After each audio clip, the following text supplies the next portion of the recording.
সাফের গন্ডি পেরিয়ে এবার এশিয়ান কাপ খেলবে বাংলাদেশ। কয়েক বছর আগে যা স্বপ্ন মনে হলেও এখন ঠিকই বাস্তবে পরিণত করল লাল সবুজের মেয়েরা। ঋতুপর্ণারাই একমাত্র দল যারা 100-র উপরে র্যাঙ্কিং নিয়েও এফসি এশিয়ান কাপের মূল পর্বে খেলবে। এফসির প্রথম পটে অস্ট্রেলিয়া, জাপান ও উত্তর কোরিয়া, দ্বিতীয় পটে চীন, দক্ষিণ কোরিয়া ও ভিয়েতনাম, তৃতীয় পটে ফিলিপাইন, চাইনিজ তাইপে ও উজবেকিস্তান ও চতুর্থ পটে রয়েছে বাংলাদেশ, ইরান ও ভারত।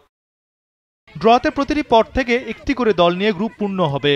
মূল পর্বে 3টি গ্রুপে ভাগ হয়ে 12টি দল নিয়ে আগামী বছরের মার্চে অস্ট্রেলিয়াতে আসর বসবে। প্রতিটি গ্রুপ থেকে চ্যাম্পিয়ন ও রানার আপ ও তৃতীয় স্থানে থাকা সেরা দুটি দল মিলে হবে কোয়ার্টার ফাইনাল।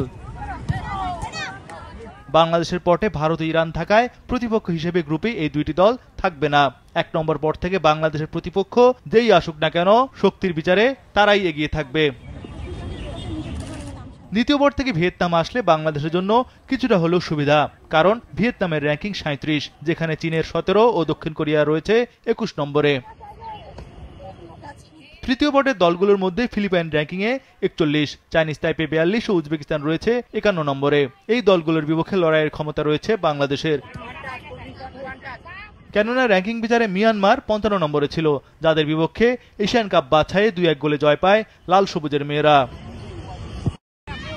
বাংলাদেশকে কোয়ার্টার ফাইনালে যেতে হলে তৃতীয় পটের দলকে হারাতেই হবে। ওই ম্যাচ জিতলে সুযোগ থাকবে কোয়ার্টার ফাইনালে ওঠার। এফসি এশিয়ান কাপের কোয়ার্টার ফাইনালে গেলে ফিফা বিশ্বকাপে খেলারও সম্ভাবনা থাকবে।